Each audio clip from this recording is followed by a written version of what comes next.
Não vos pertence saber os tempos ou as estações que o Pai estabeleceu pelo seu próprio poder.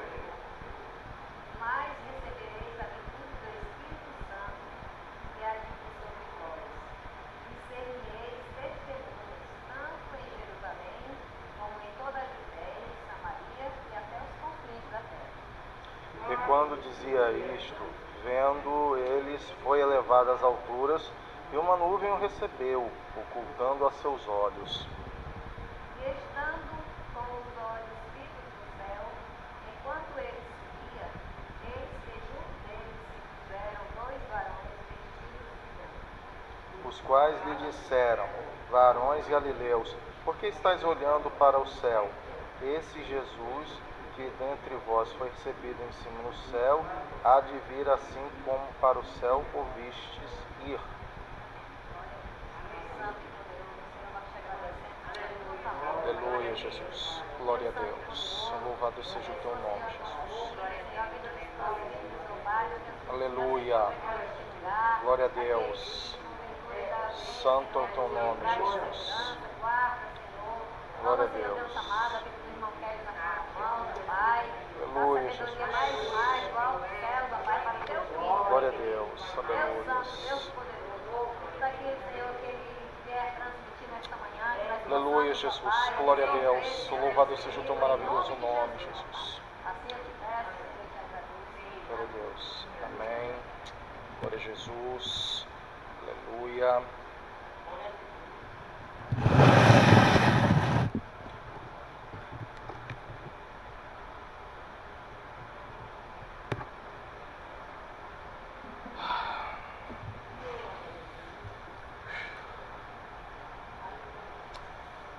Saúdo a todos com a bendita e maravilhosa paz de nosso Senhor e Salvador Jesus Cristo.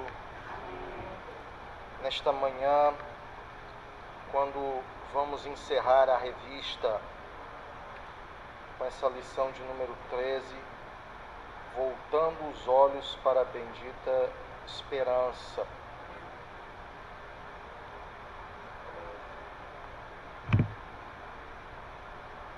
No mundo de hoje,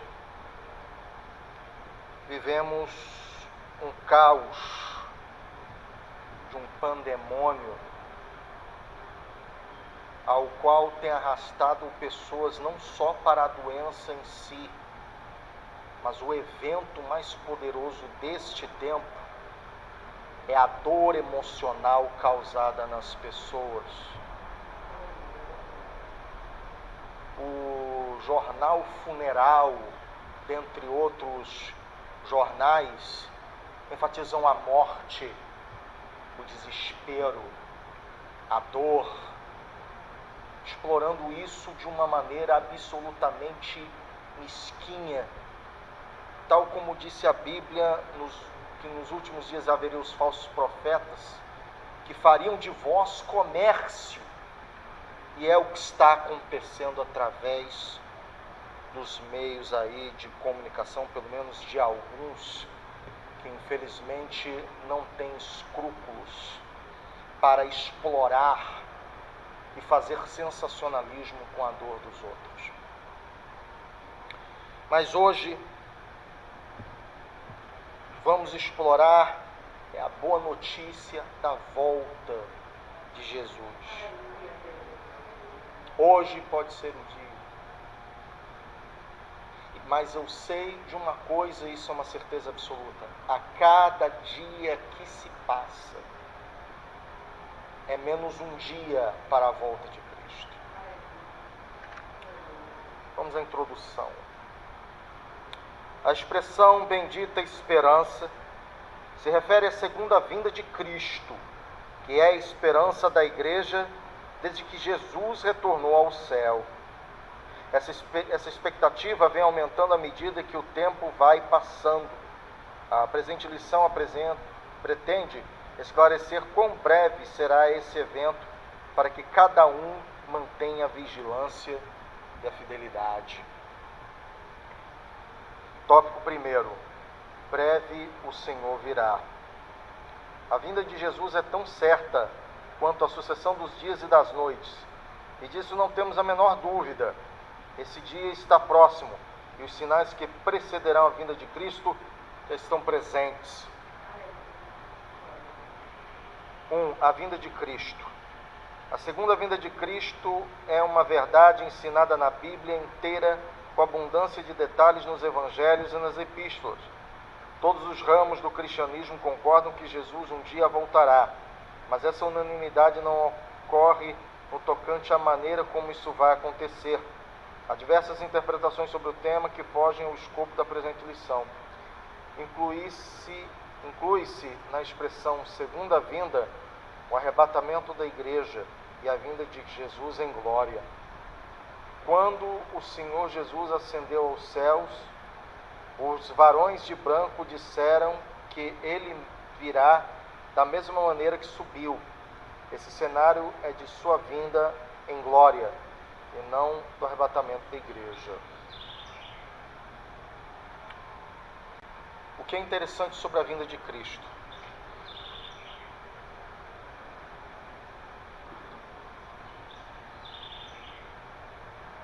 Seitas já tentaram marcar sobre a vinda de Cristo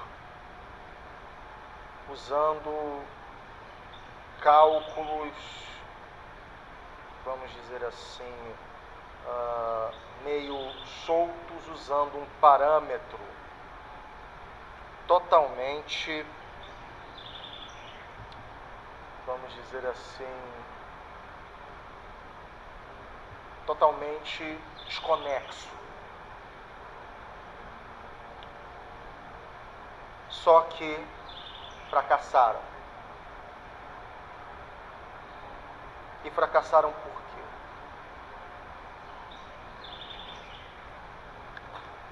Quando olhamos a própria leitura bíblica em classe, os apóstolos repetiram a pergunta no versículo 7, versículo 6.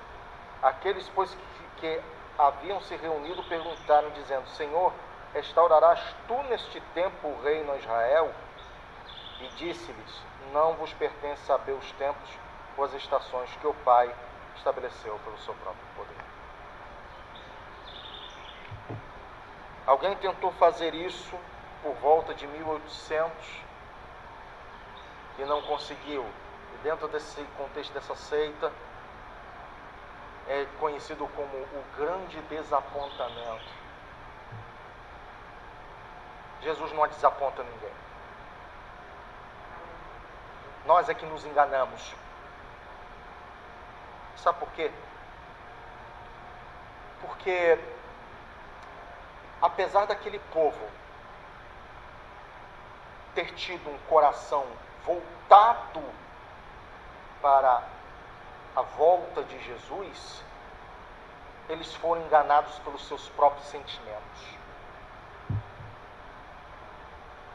E acontece ainda no nosso meio isso, porque tem alguns que ficam arriscando datas até hoje e fracassam. Se Jesus ele fala, não vos pertence saber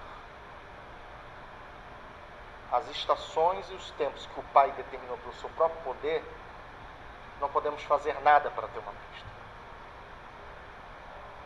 Só podemos estar sempre alertas, dia após dia, cuidando da nossa vida espiritual.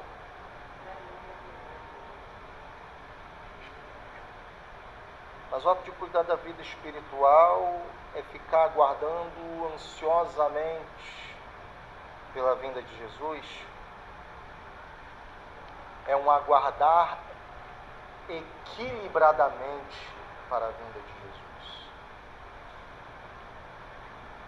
É não passarmos desapercebidos, mas também não ficarmos jogando expectativas, porque quando você joga expectativa em cima de qualquer coisa, você pode ir pela emoção, e é isso que acontece. Se nós temos tido a graça do Senhor Jesus Cristo derramada sobre nós, precisamos ter também o discernimento de buscar o conhecimento. Os nossos irmãos aí de outros ministérios, eles buscaram muito o conhecimento, mas desacreditaram da graça. Por outro lado, nós cremos muito na graça e durante muito tempo rejeitamos o conhecimento. A Bíblia ela não é apenas um livro, ela é mais que um universo. É a boca de Deus.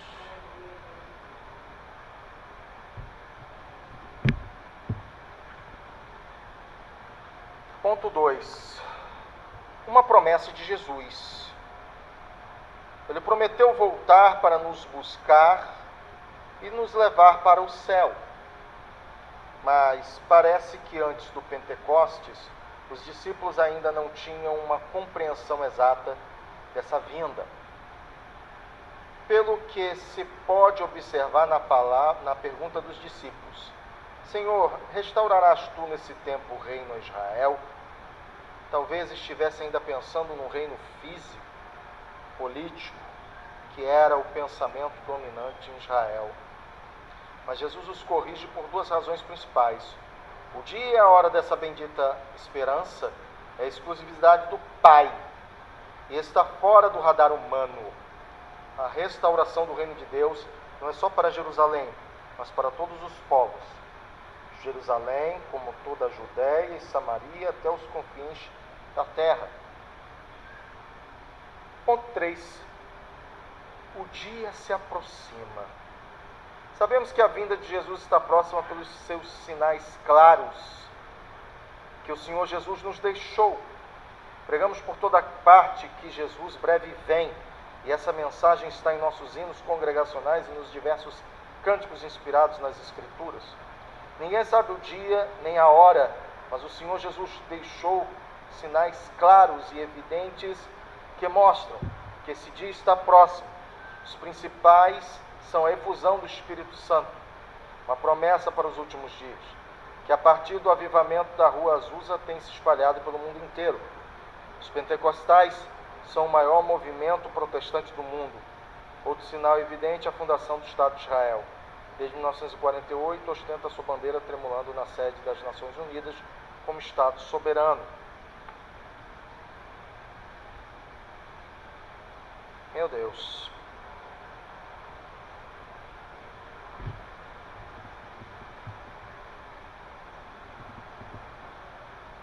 Um fenômeno muito interessante para a vinda de Jesus são os sinais que daqui a pouco iremos tratar.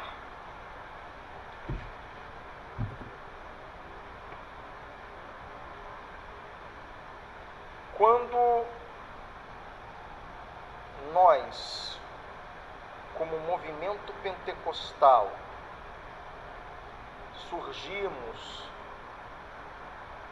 por volta de 1906, no avivamento da Rua Azusa,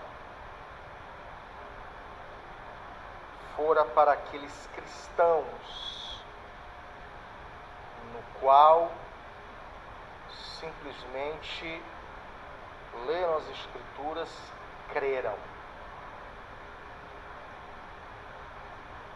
Quem não crê não é apto a receber. É simples assim.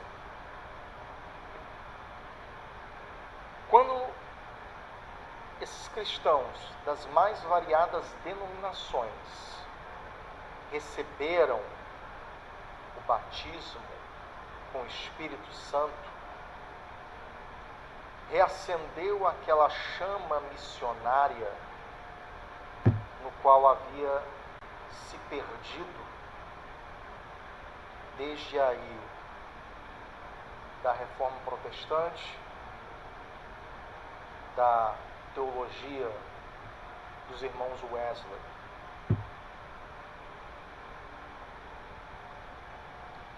E a partir daí, nós começamos numa escala crescente.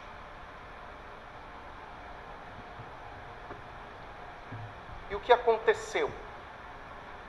Crescemos e hoje estamos aqui louvando e bendizendo a Jesus.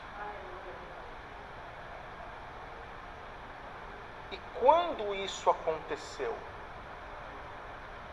Porque a igreja estava num momento de crise.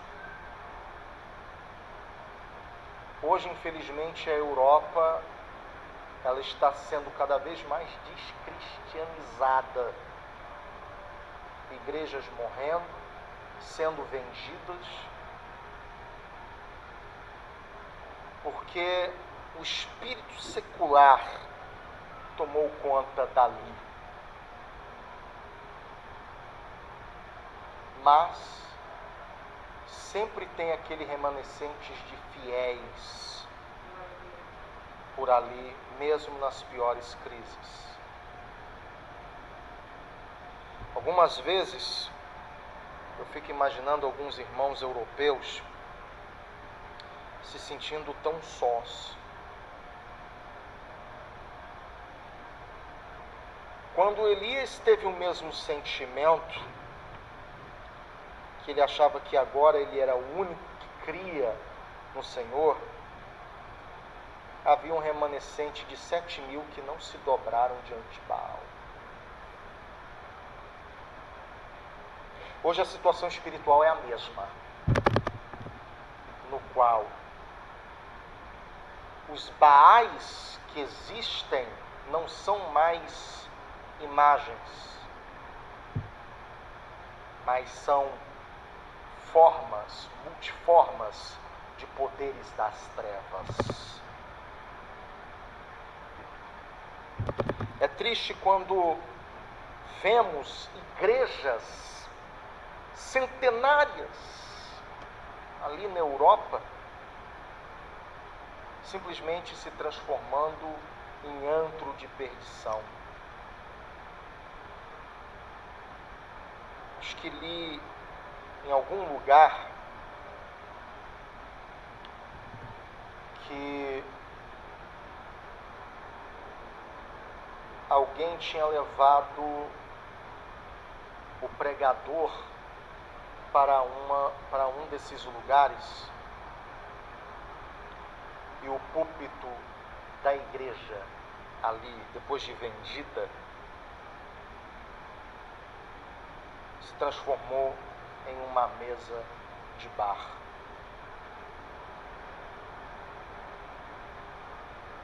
Foi a única lembrança daquilo que um dia foi uma igreja.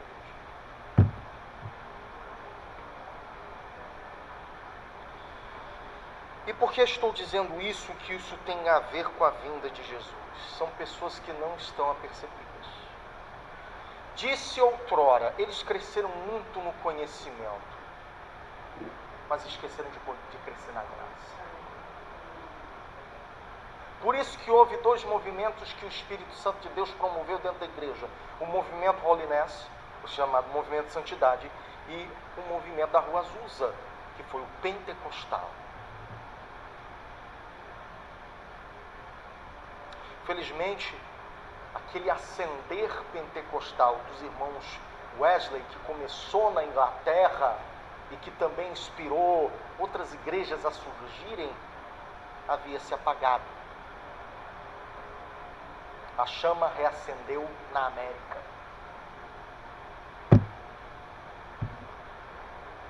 Só para vocês terem uma ideia, já em 1960, quando os Beatles falaram aquela blasfêmia, e saiu nos jornais de que os Beatles eram mais populares que Jesus Cristo, ninguém na Inglaterra ligou. Não houve um ai. Só quando chegou na América, principalmente no chamado cinturão bíblico, que é um pouco da parte centro-sul, é que realmente falaram alguma coisa e fizeram alguma coisa.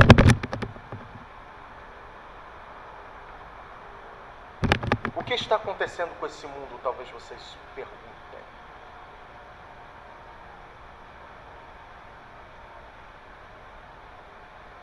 aquela exclamação que Jesus: poderá o Filho do Homem, quando vir à terra, ainda achar fé? Porque o amor de muitos se esfriará. E é o que estamos vendo. Piadinhas blasfemas, o povo não temendo a Deus. Deus, quando age para manter o seu nome de pé, acusam de crueldade. Mas eles não olham para trás, vendo como Deus foi longânimo com esse tipo de gente, esperando que se arrependesse. Mas eles não quiseram. Deus não se deixa escarnecer. Tudo que o homem planta, um dia ele vai colher. Mas se a gente fala isso, você é mau, você é cruel, você é não sei o quê. E ficam com chororô imbecil. Deus não é um perfeito imbecil para você dar tapa na cara e você não ter reação. Não confunda longanimidade com passividade. Há pessoas que distorcem um texto interessante do que diz a Escritura. Pedro, quando chega para o mestre, diz: mestre, quantas vezes eu tenho que perdoar? Jesus, ele disse: 7 vezes, mestre? Jesus disse: não, 70 vezes 7. 490. Sabe o que a gente aprende aqui? Isso se chama longanimidade do Senhor, mas a longanimidade do Senhor tem seu limite. Quando chega os 490, não passa.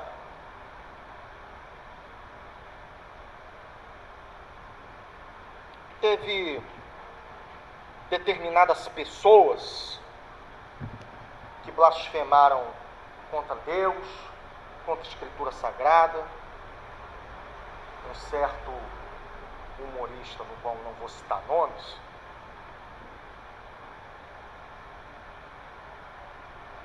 disse num filme aí uma blasfêmia contra a Escritura Sagrada.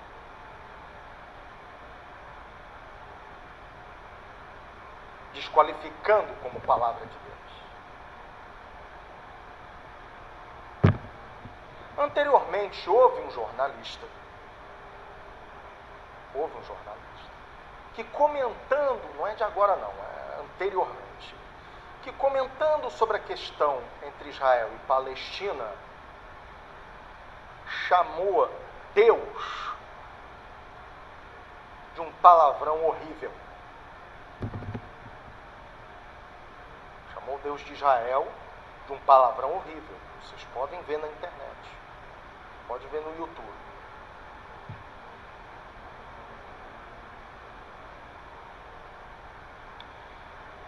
O mundo está tão cego, pensando que passividade é amor, que qualquer coisa eles choram. Que chorem por seus pecados e suas fraquezas e peçam misericórdia. Não tente justificar coisas injustificáveis. Mas parece que não aprendem a lição. Até quando? Até a vinda de Jesus. Porque não tem jeito. Tempos e tempos, sempre vem alguém com uma blasfêmia, com uma gracinha. Teve um outro jornalista que blasfemou aí, de uma serva de Deus, e ela lançou um processo. Ele disse que ela tinha que manter aí relações íntimas com Jesus. O que é que aconteceu no momento da audiência, quando foi processado? Ele, na noite anterior, morreu de um ataque cardíaco. Veio o divino e levou ele. Não precisou da justiça dos homens. Então, meus queridos, estamos vivendo esse mundo. Estamos vivendo esse mundo em que pessoas ficam blasfemando e acham que está tudo normal, está tudo bem. quando na verdade estão plantando a semente da sua própria destruição.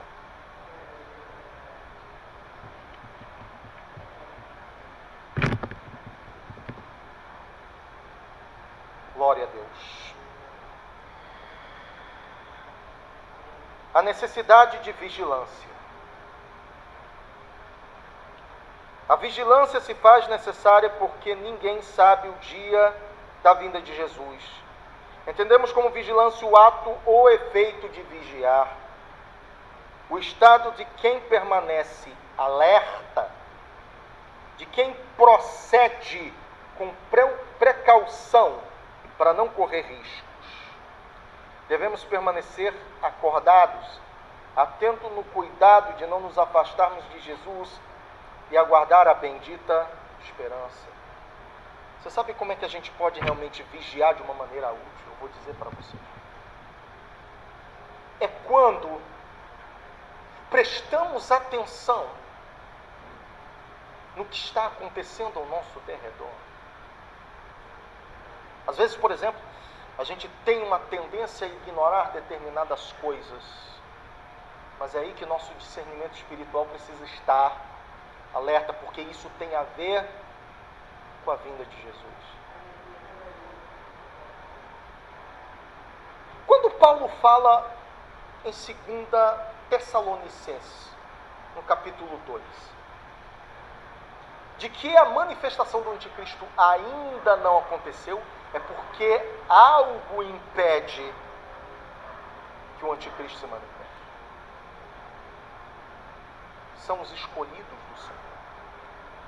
Sou eu, é você. Por quê? Porque somos templos do Espírito Santo. Porque o diabo não pode nos tocar. E você veja que Jó só foi tocado porque Deus assim permitiu. Ei, não acredite em qualquer esparrela que você ouve na internet, não. Às vezes tem gente que quer desacreditar tanto um blasfemo que tem aí, que simplesmente, e ainda tem gente que acha que esse tipo de pessoa é uma pessoa de Deus. Você sabe por que tem gente que às vezes é tão facilmente enganada? Primeiro, não tem uma convivência, e o termo é esse, convivência de leitura da palavra de Deus. Não é uma leitura mecânica, no qual simplesmente pega, abre e seu discernimento está não sei aonde. Mas é como uma unicidade, uma peregrinação nas Escrituras Sagradas. Olha, eu não sei se algum de vocês já quis visitar Jerusalém. Deve ser ótimo, eu nunca fui. Mas você sabe que, uma vez pensando nisso, o Espírito Santo de Deus colocou uma palavra no meu coração e dizia: a melhor peregrinação que o cristão ele pode fazer constantemente é peregrinar nas Sagradas Escrituras. Essa é a peregrinação do cristão. Você pode ir para Jerusalém, sentir aonde o nosso Senhor sofreu e venceu a morte, é lindo, é glorioso. Mas nossa peregrinação primordial são nas Sagradas Escrituras.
Amém. A irmã foi um instrumento.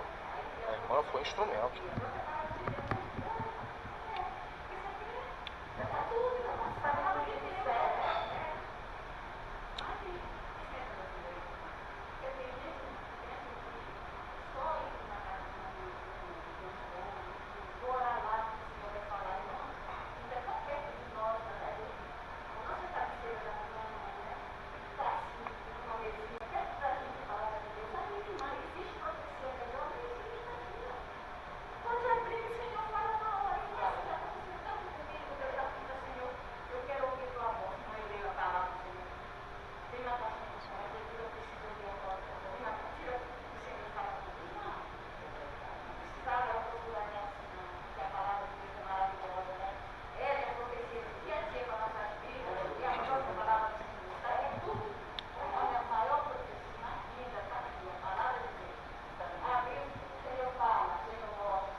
Amém. Aproveitando um pouco esse gancho, tem uma determinada seita,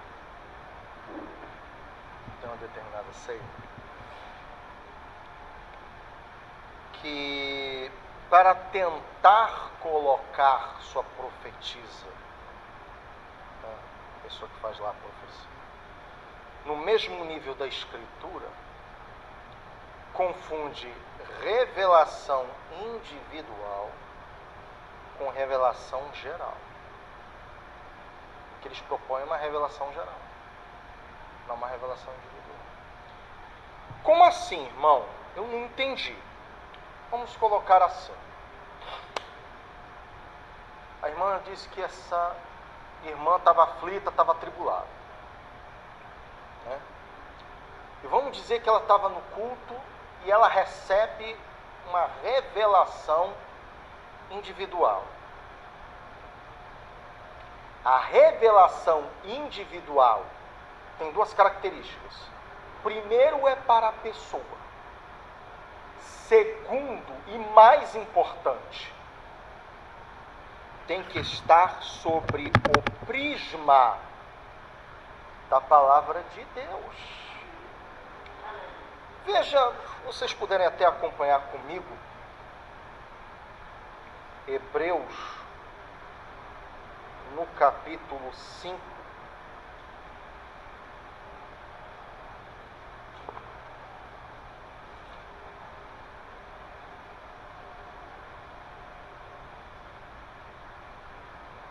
Hebreus no capítulo 5, e o versículo 11 ao 14.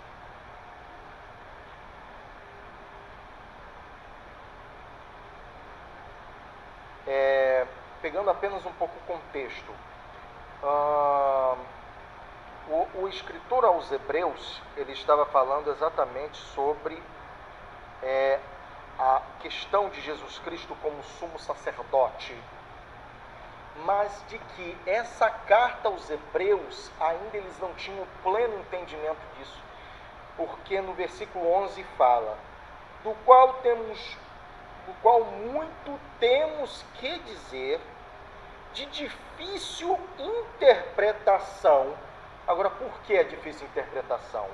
Porque vos fizestes negligentes para ouvir. Continua. Porque devendo já ser mestres pelo tempo, ainda necessitais de que se vos torne a ensinar quais sejam os primeiros rudimentos da palavra de Deus, e vos haveis feito tais que necessitais de leite e não de sólido mantimento. Porque qualquer que ainda se alimenta de leite não está experimentado na palavra da justiça, porque é menino no sentido espiritual. Mas o mantimento sólido é para os perfeitos, os quais, em razão do costume, têm os sentidos exercitados para discernir tanto o bem como o mal. Eita Deus! Era uma crise que a igreja primitiva, pelo menos, não, já, se a gente pega todas as cartas, as epístolas, a gente vê esse tipo de crise. No geral, o que é que acontece? Ignorância do que diz as Escrituras. Aí você diz, irmão, naquele tempo tudo era base de rolo. Não tinha escritura como essa. Pois é, mas esse tipo de analfabetismo bíblico ainda prevalece hoje. Sabe por quê? A gente tem preguiça. 66 livros.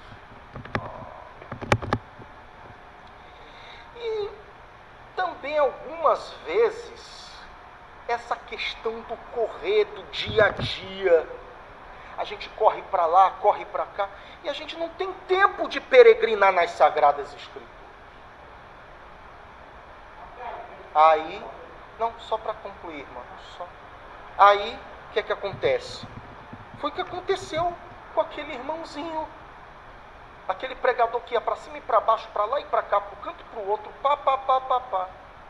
Aí Jesus, Jesus teve que pegar, quando ele estava indo para uma outra pregação, no trem, o trem pifou no meio do cânon, abismo para um lado, abismo para o outro. Meu Deus do céu, ninguém entendia porque a máquina tinha falhado, o maquinista coçando a cabeça, não sabia porquê, não sabia ligar de novo.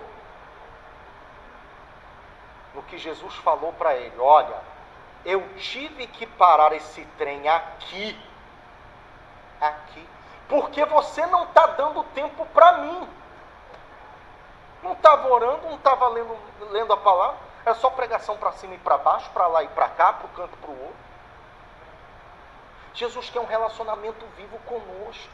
E você sabe que essa é uma das mais primordiais formas da gente vigiar para aquele grande dia. Você já pensou, por exemplo, ninguém liga, ninguém vai, ninguém liga. Aí uma pessoa que te dá amor, carinho, valor, pode ser pai, mãe, esposa, enfim. Aí você é frio, calculista, não quero, sai pra lá. É assim que Jesus se sente. Aí, Jesus, é bom te aceitar e tudo, mas quero ficar só no banco da igreja. Não, Deus, meu filho, deixa Jesus te usar. Deixa ser instrumento do Senhor. Não enterra teu talento. E a gente ainda faz pouco, sabia? Eu também tenho essa perspectiva. Tipo, olha, fica assim, poxa, eu poderia estar fazendo mais coisa para Deus. E é uma realidade, irmão. Às vezes a gente pensa, alguns que acham que são os poderosos, eles acham que fazem muito para Deus, e aí eles podem se dar uma autoindulgência.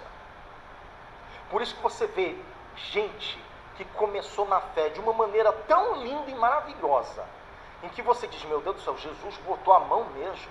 Olha como Jesus salvou essa pessoa. Aí o cara pega, cresce, começa, sabe, a ser o rei da cocada santa. Olha, sabe como é que é? Eu oro, eu jejuo, eu me sacrifico por vocês.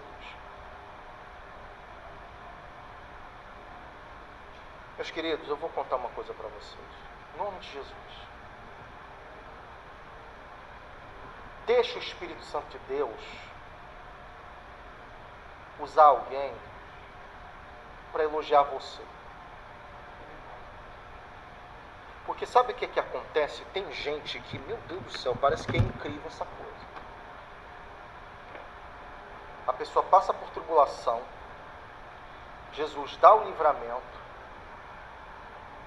e ela não administra sabiamente aquilo que Jesus deu. Há uma passagem de Malaquias no capítulo 2, no versículo 2, que Deus dá uma palavra pesada ao povo de Israel. Eu amaldiçoarei as suas bênçãos. De repente, a pessoa... Hoje em dia, uma pregação dessa, hein? Esse irmão é mau. Ele está jogando uma macumba de crente em cima de mim. E não é isso. Não é isso. Preste atenção numa coisa. Jesus dá uma benção. Ok? Pode ser qualquer um. Eu vou dar até um exemplo, só que essa pessoa não é cristã. E a pessoa não consegue, na verdade, não tem sabedoria para administrar aquilo. Agora preste atenção. Eu vi isso quando eu trabalhava pela prefeitura ali no CRAS. Alguém comentando alguma coisa. Aí dizendo, olha rapaz, tem um cara que ganha 10 mil reais e está todo atolado em dívida. Aí por quê? Porque fica pegando, pedindo emprestado e gastando besteira. Na nossa vida espiritual não é tão diferente. Tem gente que começa bem, avança, surge uma fama de homem de Deus, mas se deixa gloriar. Diga.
Aleluia.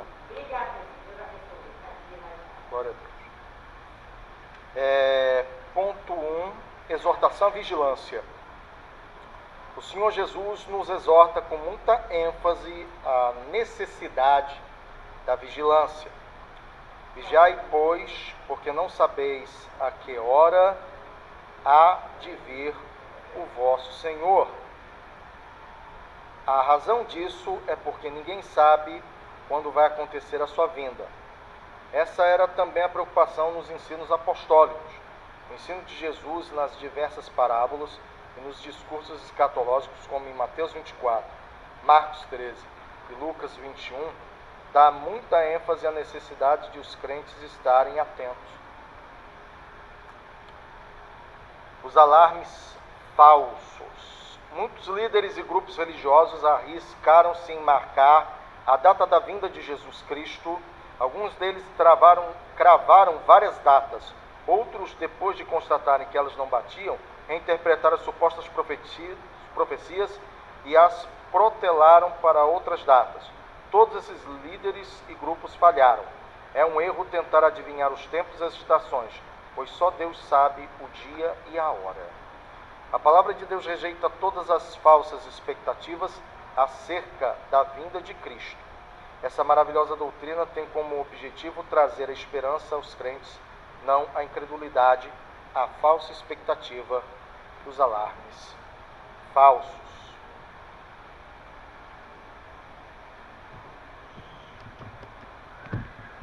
Vocês sabem, como já foi dito, que existem pessoas que tentaram marcar a vinda de Cristo, como já falei anteriormente.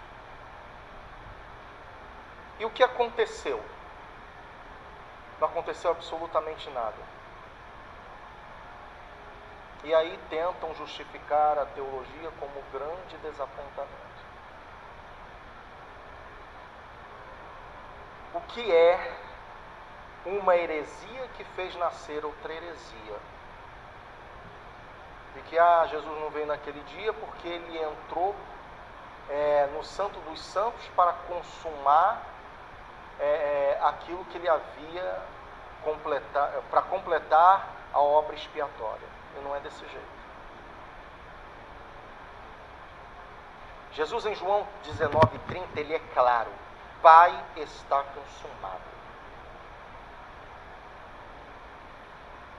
Jesus venceu a morte, confirmou mais ainda. Porque ele foi agora a primícia dos mortos, baseada na nova aliança, que é o pacto do seu sangue. Agora, veja o tamanho e o nível de desonestidade de algumas pessoas. Tentar justificar uma heresia com outra heresia ainda mais aberrante. Jesus não desaponta ninguém, nós é que nos desapontamos. Às vezes criamos uma expectativa que pensamos que é Deus que está falando e de repente vem a dura realidade e pá! Em cima da gente.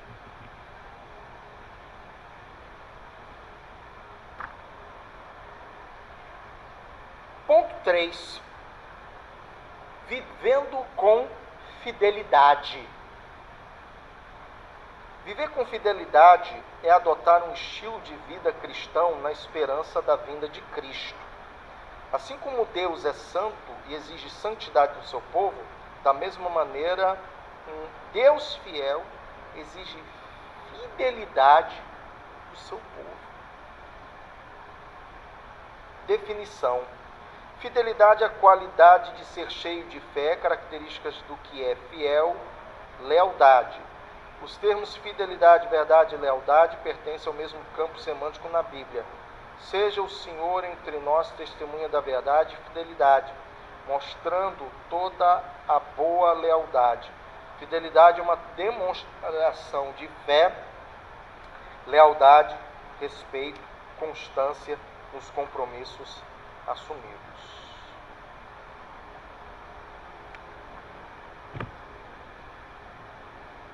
uma coisa interessante que aconteceu.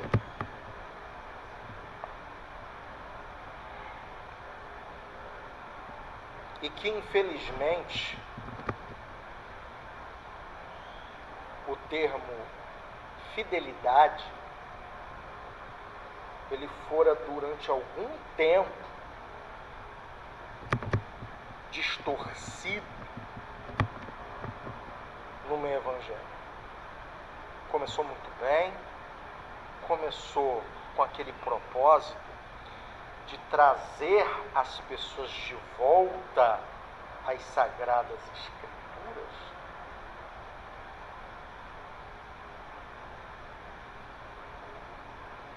Mas o que acontece? O que acontece? As gerações posteriores cometeram o mesmo erro dos fariseus. Porque quando os fariseus do Novo Testamento, que são hipócritas, maus, manipuladores, no começo não eram assim. No começo, como eles eram? Eles eram realmente pessoas compromissadas com a lei de Moisés, com a palavra. Sabe qual foi o veneno? E por isso que Jesus ele fala, cuidado com o fermento dos fariseus, que é a mania de acrescentar alguma coisa para se ter a verdadeira santidade. Foi eles terem ido além do que estava escrito. Por isso que Jesus ele condena no capítulo 15 de Mateus, dizendo: vocês colocam apenas mandamentos de homens. E Jesus ele retira esse mandamento dos homens que estava sufocando a essência da lei, e ele mostra o que de fato é cumprir a lei. O que aconteceu nos tempos de hoje? Tiveram boa intenção, mas começaram a dizer: não pode isso, não pode aquilo, não pode aquilo outro. E irmão, você não pode entrar aqui não. Meu pai e tal, quando o irmão estiver melhor, aí você volta. Começou uma espécie de inquisição.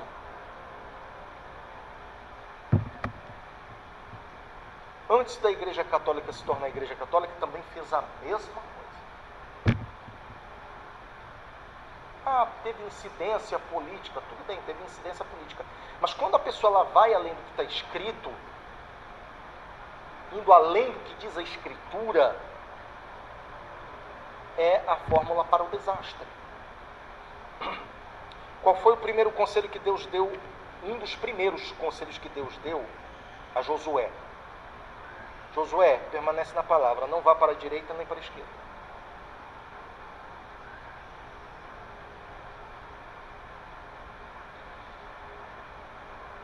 Eu acho que os irmãos ouviram essa história. Se alguém não ouviu, glória a Deus. Havia uma história, muito nesse tempo, vive um pouco esse tempo, né? Em que havia 3 caminhoneiros.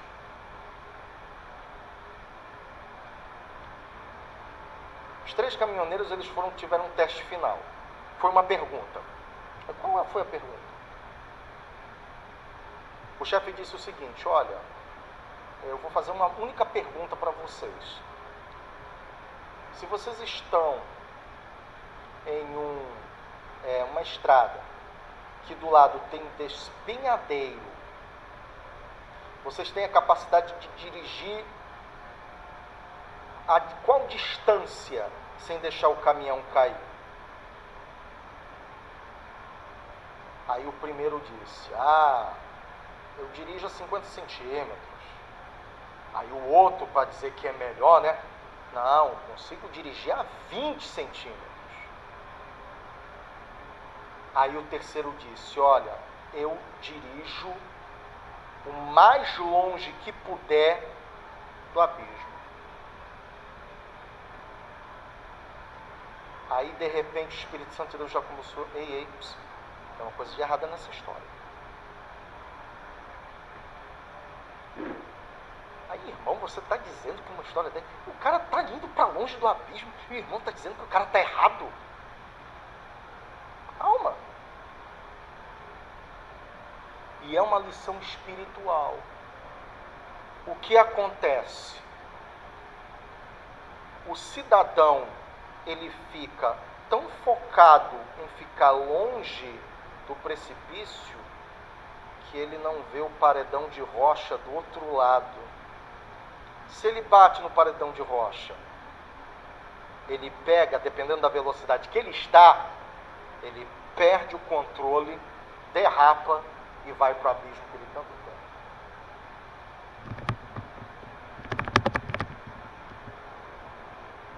Por isso que você não pode ir nem para a direita nem para a esquerda.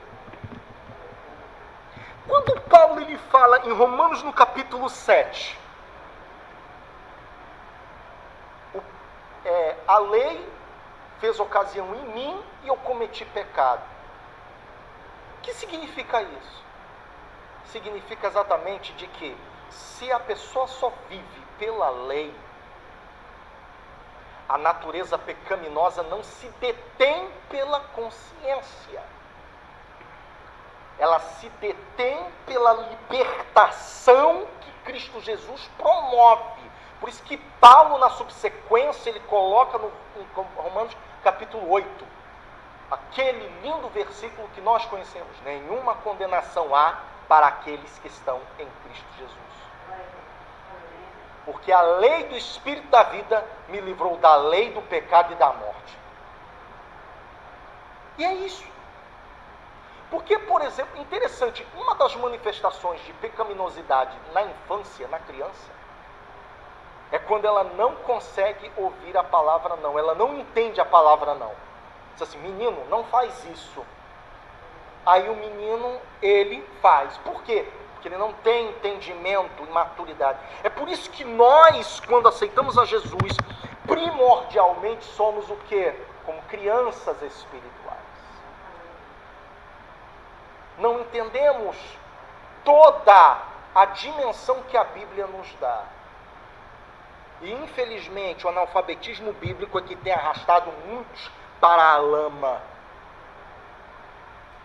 Ele diz: santidade é você usar isso, usar aquilo outro. Meu irmão, porque antes era assim. Chegava, a pessoa aceitava Jesus: olha, vamos trocar essa roupa, isto não é roupa de servo de Deus. E aí pega e empunha. Aí quando saía na rua, ficava escandalizado: o irmão está jogando bola de bermuda, o que é isso? Aí pegava, já dava o safanão, já chegava. Meus queridos, eu vou contar uma coisa para vocês. Quando a gente vai ler o Evangelho, de como Jesus tratava as pessoas, ele tinha uma palavra para cada ocasião, para cada evento. Sabe que às vezes a gente memoriza e fixa muito? João capítulo 6. Jesus falando duramente e o povo indo embora. E ainda Jesus dizendo para os apóstolos: vem cá, Senhor, o Senhor está falando muito duramente, vocês também não querem ir? Jesus teve essa atitude porque ali era o contexto para aquela atitude.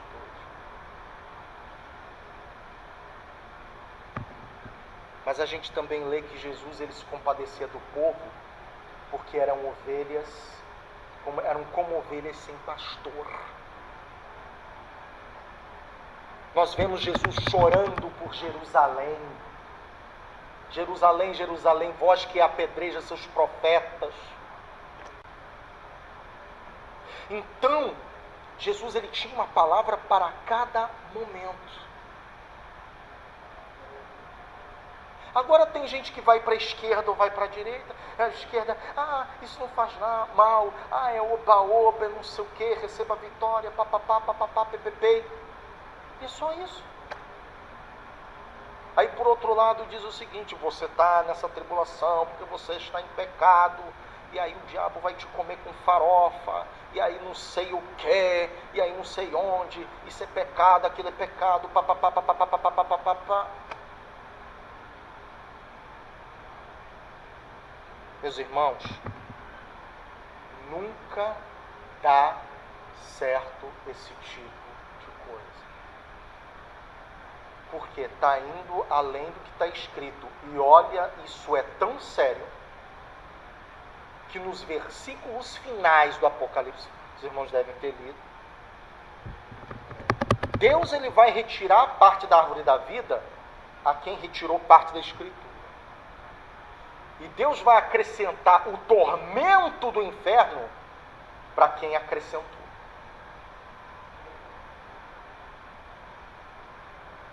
Isso pode ser até correlação ao que Eva fez. Você lembra o que aconteceu no Jardim do Éden? Veio Satanás tomando a serpente e disse o seguinte: Eva, não tem nada a ver não, é porque quando você comer disso, você vai ser, sabe, assim como Deus, você e Adão. Aí Eva disse anteriormente: olha, Deus disse que a gente não pode nem tocar, nem ver, nem tocar e nem comer. Deus disse isso foi o seguinte: todas as árvores do jardim vocês podem comer, não a árvore do conhecimento do bem e do mal. É não comer, não é não tocar e nem ver. Resultado, foi tanto temendo aquilo que ela, vamos dizer assim, bateu no paredão e ela foi para o abismo.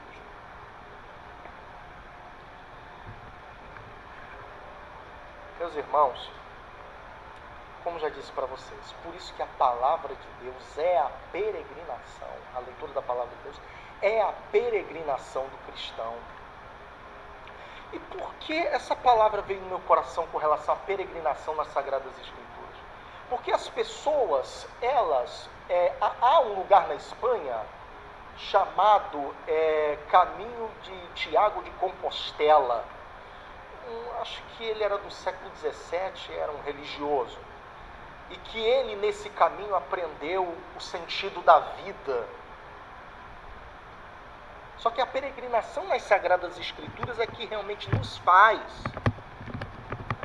ter o sentido da vida. E como já li em Hebreus capítulo 5, porque nós, na palavra de Deus, temos o discernimento para diferenciar o bem do mal. Tantas pessoas correndo atrás de profetas. Vamos para a igreja tal, vamos para não sei quem.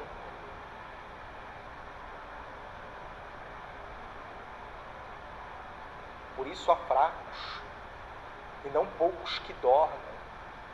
Você sabe que porque Paulo escreveu isso em contexto de Santa Ceia, não é?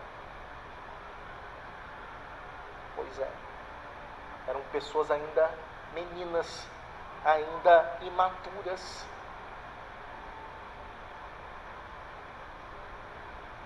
E a meninice espiritual, meus irmãos, é um veneno.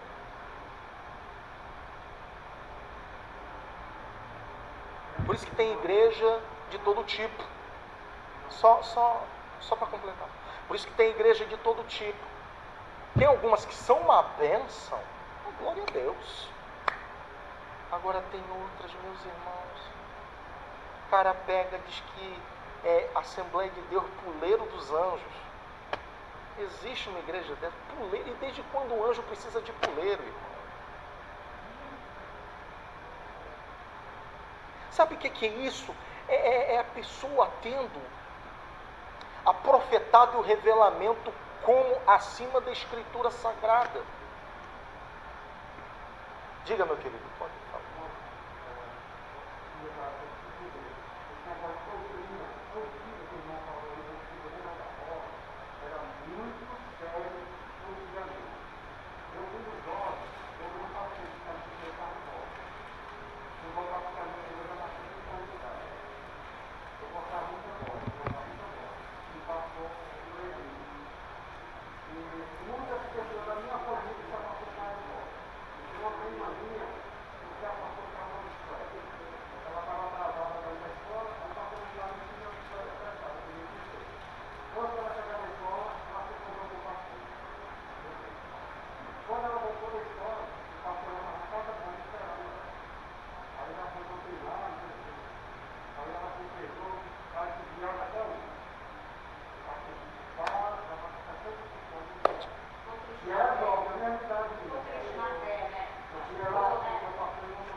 vou dizer uma coisa.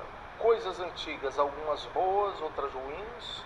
Hoje também tem algumas coisas boas e coisas ruins. Mas é esse o efeito que acontece dentro da igreja quando o cara vai ou para a direita ou para a esquerda. Quando vai além do que está escrito, ou quando recorta, né, o que não tem. Meus irmãos, eu vou dizer uma coisa. Às vezes a gente não deixa Jesus ser Jesus e o Espírito Santo ser Espírito Santo, por causa desse tipo de coisa. Ah, porque Deus não se manifesta? Porque Deus não se manifesta porque fica de meninice. Tá?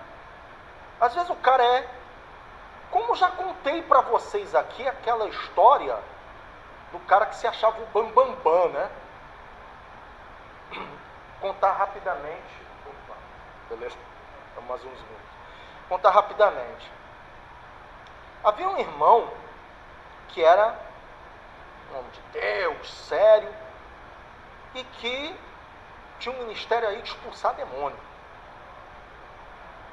E meus irmãos, vejam o seguinte, olha como é que Deus, ele demonstrou isso. Porque tem gente que pensa, irmão, ele não conseguiu porque ele adulterou, né? O diabo falou na cara dele. Não foi nem isso. Já aconteceu isso já. Na subsequência eu conto.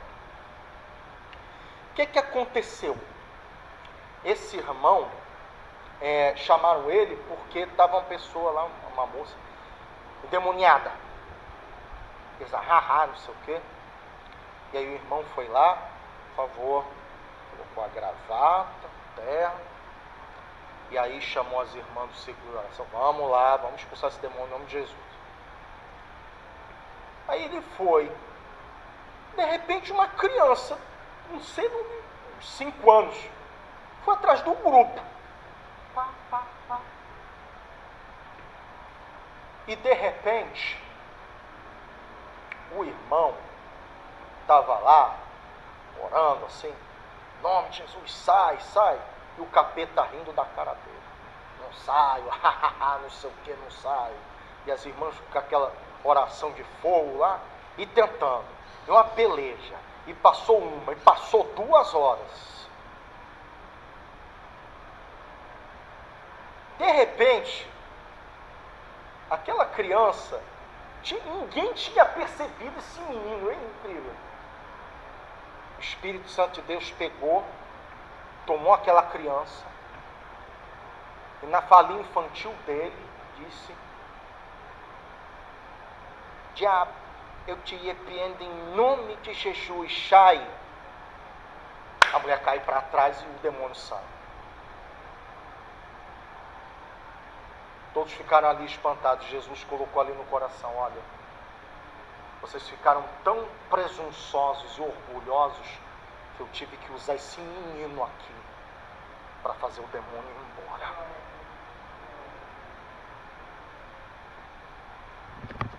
Teve uma ocasião em que também havia um cidadão que expulsava demônio, só que ele se envolveu.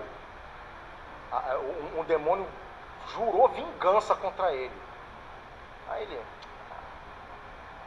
numa dessas expulsões, o demônio jurou em vingança contra ele, dizendo o seguinte: eu vou te pegar, seu safado.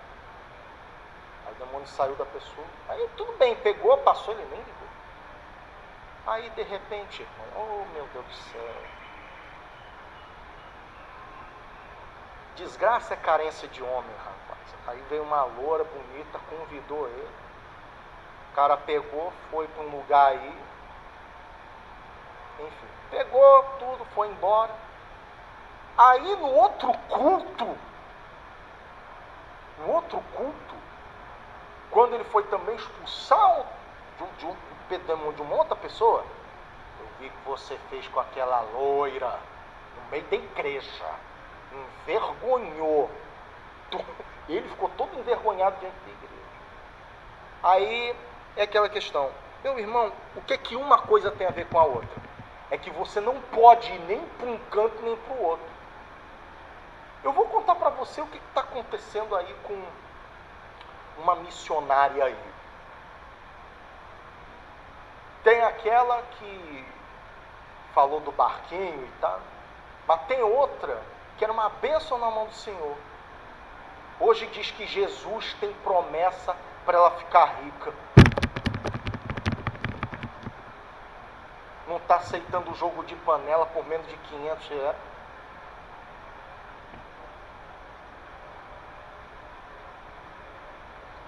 Gente que começa como bênção. É por isso que a Bíblia ela dá ênfase a uma coisa. Não é como você começa, é como você termina. Guarda o que tem para que ninguém tome tua coroa.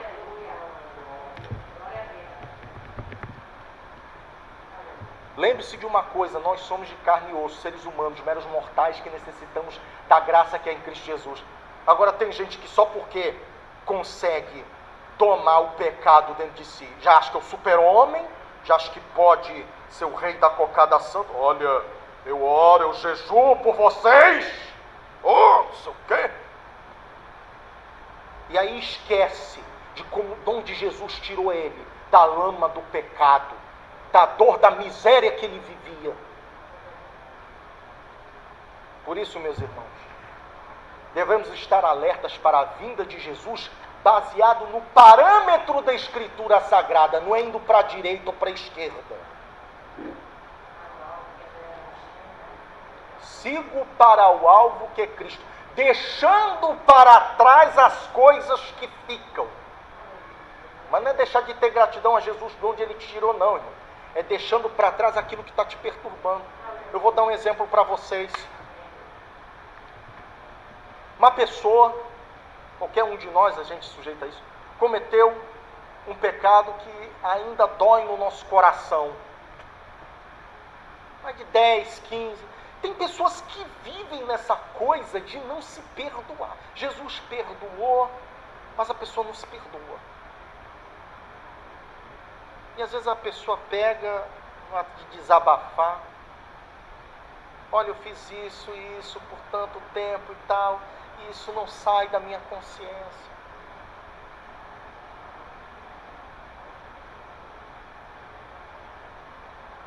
Aliás, teve uma vez que uma pessoa ligou para a rádio, ali no programa Ecos do Calvário, toda segunda-feira das 8 às 9, glória a Deus. E essa pessoa, ela confessou um pecado que ela havia feito acho que mais de 15 anos. E ela ainda via aquela dor miserável dentro dela. E eu, aconselhando na palavra de Deus, disse o seguinte: olha, a palavra de Deus diz exatamente isso. Deixa as coisas que para trás ficam, prossiga para o alvo. Porque Jesus, ele disse o quê? Aquele que bota a mão no arado, não olhe para trás. Sabe por quê? Porque o arado vai sair torto. Ou seja, teu futuro, ao invés de ser uma bênção, vai ser tortuoso.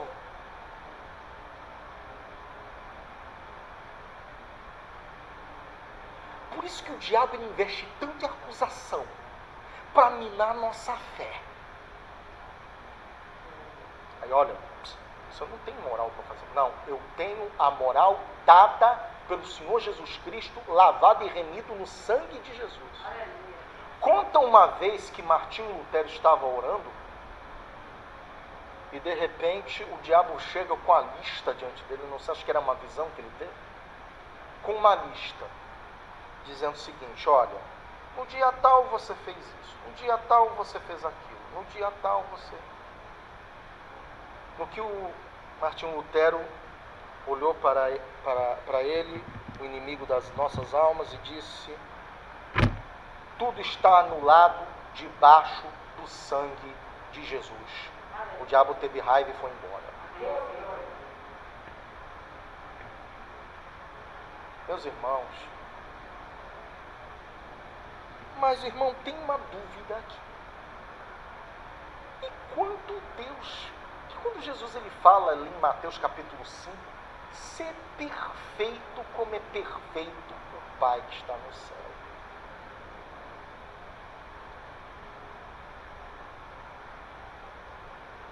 Você sabe que essa perfeição, ela tem um contexto dentro da Bíblia, ao qual significa ter o coração voltado para o quê? Para a obediência. Vamos obedecer todas as vezes? Não. Vamos continuar sendo imperfeitos nessa terra? Sim. Mas uma perfeição baseada na justificação que Jesus nos dá.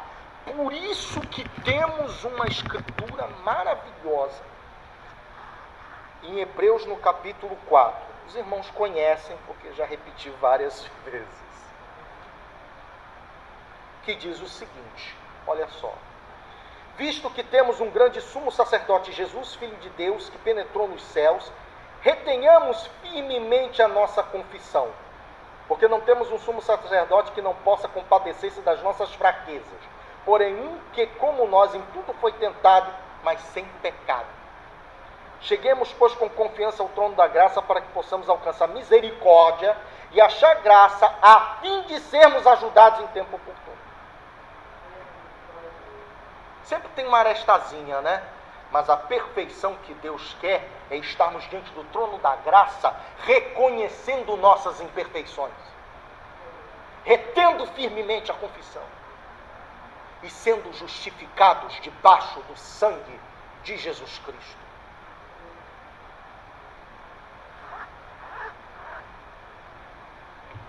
E sabe o que acontece? Se a gente fizer isso, vamos ser ajudados em tempo oportuno. Ou seja, a libertação do pecado, ela vai acontecer. E não é apenas a libertação do pecado, irmãos. A mentalidade que Jesus vai colocar após isso é que realmente vai nos fazer crescer espiritualmente.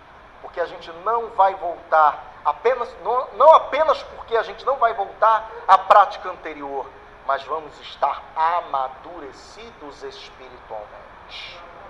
Não vamos mais ser meninos espirituais. Glória a Deus, amém. Está quase na hora. A fidelidade de Deus. A verdade é um dos atributos morais de Deus, do qual reflete outras perfeições divinas, dentre as quais a fidelidade. Deus é fiel. A fidelidade de Deus é grande, expressa uma absoluta confiança, cuja ideia é de firmeza.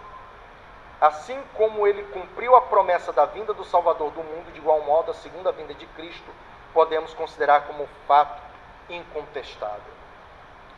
A fidelidade como virtude cristã. Os atributos morais de Deus são aqueles cuja ressonância e reflexos são vistas nas criaturas humanas. A fidelidade é uma das virtudes cristãs provenientes do Espírito na vida do crente. Essa verdade é ensinada em toda a Bíblia, de maneira direta nos relatos históricos e proféticos, nas parábolas e ilustrações como importante virtude na vida cristã. Tempos e estações. Jesus responde à pergunta dos discípulos, ampliando o horizonte desse reino. Não vos pertence saber os tempos e as estações? Essa resposta foi dupla. Tempo, no grego, nessa passagem, é cronos, significa um longo período. Haveria um espaço de tempo para a pregação do Evangelho entre a descida do Espírito Santo e a vinda de Cristo. Estações. Nesse verso é kairos, significa ocasião, ou seja, momento, e se refere aos eventos críticos que devem acompanhar o estabelecimento do reino. Tempo e estações são prerrogativas de Deus. Em resumo, Deus ele vai agir num momento histórico ao qual ele vai desenhando. Paulo, se não me engano, no capítulo 4 de 1 Timóteo, ele fala exatamente, Gálatas, vindo a plenitude dos tempos, Deus enviou seu Filho. Ou seja, no momento, no evento histórico correto, Deus envia seu Filho. Então Deus, ele trabalha também com história. Ele trabalha com o Kairos. O Kairos de Deus é aquele momento em que Deus, ele lança a mão e ele estabelece que vai ser ali. Portanto, meus queridos, estamos na vinda de Jesus. A vinda de Jesus está às portas, ainda está se desenhando. Quando o desenho se completar, não vamos saber. Você sabe por quê?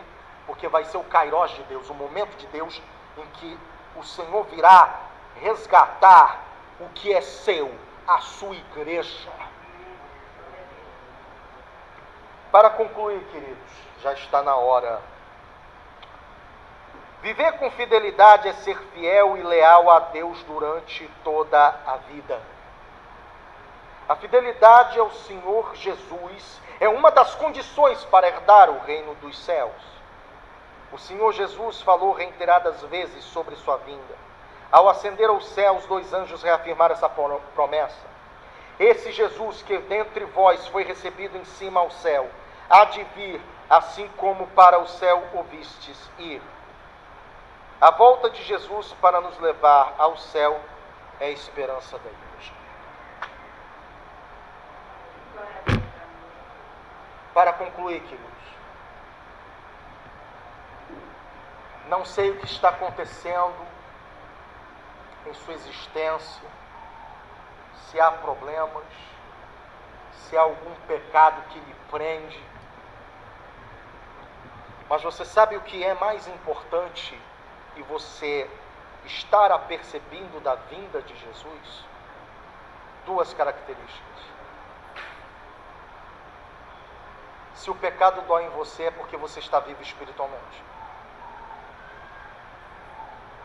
E segundo, esse pecado não vai separar você da presença de Cristo. E você sabe por quê? Porque você está diante do trono da graça. Você está ali na doce esperança de que no tempo oportuno Jesus, ele resolva essa situação. Não se deixe abater pelo pecado ou se deixar bombardear e minar a sua fé por isso. Esteja diante do trono da graça. Glorifique e bendiga ao Senhor. Confesse tudo aquilo que você é. E Jesus, no tempo dele, vai esmagar esse tipo de coisa, dando o devido livramento. Mas é no tempo dele, não é no seu. É por isso, queridos, que nós precisamos estar vigilantes diante do trono da graça, porque é ali que há segurança para nós. Falarmos aquilo que nós somos diante do Senhor Jesus. E tomar cuidado para não desabafar com qualquer pessoa. Cuidado com certos Jimmy Swaggart que dizem que querem o teu bem, mas na verdade querem te derrubar. Vá diante do trono da graça. Glorifique e bendiga ao Senhor pela salvação ao qual Ele te concedeu na cruz do Calvário. Não abra mão disso. Creia! E no tempo oportuno Ele vai te livrar do problema, da doença, da dor, do pecado, de qualquer coisa que tente te separar do amor de Deus. Diga, meu querido.